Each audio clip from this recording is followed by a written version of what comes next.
राधे राधे, जय श्री कृष्ण दोस्तों। आशा करती हूँ आप सब स्वस्थ होंगे और बहुत खुश होंगे। तो होलिका दहन की कहानी है क्या? बहुत पुराने समय की बात है। हिरण्यकश्यप नाम का एक राक्षस था। उसके पुत्र का नाम प्रहलाद था। प्रहलाद भगवान का परम भक्त था, परंतु उनके पिता को, भगवान विष्णु को, अपना शत्रु मानते थे। वह अपने राज्य में किसी को भी ईश्वर का नाम लेने से भी मना किया करते थे। हिरण्यकश्यप ने घोर तपस्या से विपुल शक्ति का संग्रह कर देवताओं को कष्ट देना प्रारंभ कर दिया। उन्होंने स्वर्ग पर भी अपना आधिपत्य स्थापित कर दिया और आनंद पूर्वक अपना जीवन व्यतीत करते थे। वो विष्णु से उन्हें विशेष विद्वेष था और इसी कारण शायद उन्हें पुत्र के रूप में प्रहलाद जैसे विष्णु भक्त की प्राप्ति हुई।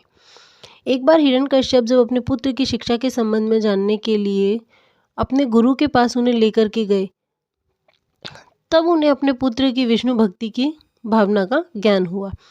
उसने अपने पुत्र को ईश्वर का नाम लेने से मना किया, परंतु प्रहलाद को ईश्वर भजन से न रोक सके। इससे क्रोधित होकर के उन्होंने प्रहलाद को कई तरीकों की यातना देने का बहुत प्रयत्न किया।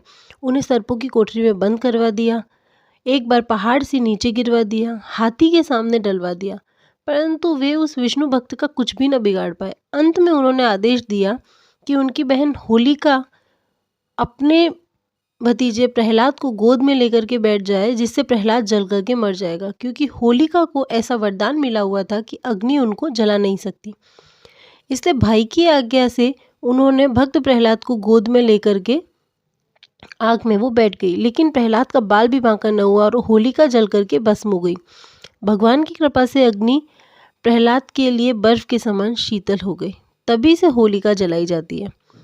और जब हिरण्यकश्यप को पता लगा कि प्रहलाद बच गया और होलिका जलकर भस्म हो गई, तो अंत में निराश हिरण्यकश्यप ने क्रोधित होकर के प्रहलाद को एक लोहे के खंभे से बांध दिया और पूछा कि बोल, कहाँ है तेरा भगवान जिसकी तू हमेशा रट लगाए रहता है? प्रहलाद ने निडर होकर के जवाब दिया, सभी जगह तो है भगवान।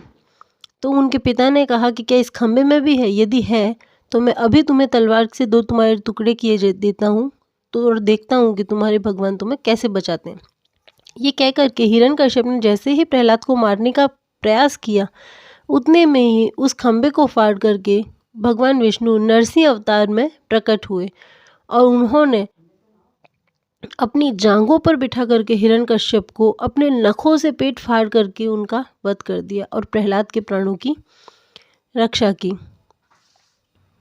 तो दोस्तों, भक्ति कितना गहरा भाव है, जिससे कि भगवान भी अपने भक्त को बचाने के लिए आने के लिए विवश हो गए। भगवान भी अपना आसन छोड़ करके उस भक्त की समस्याओं का निवारण करने आ गए। तो इसी तरीके से भगवान की भक्ति में लीन रहिए और कहिए मेरे साथ राधे राधे।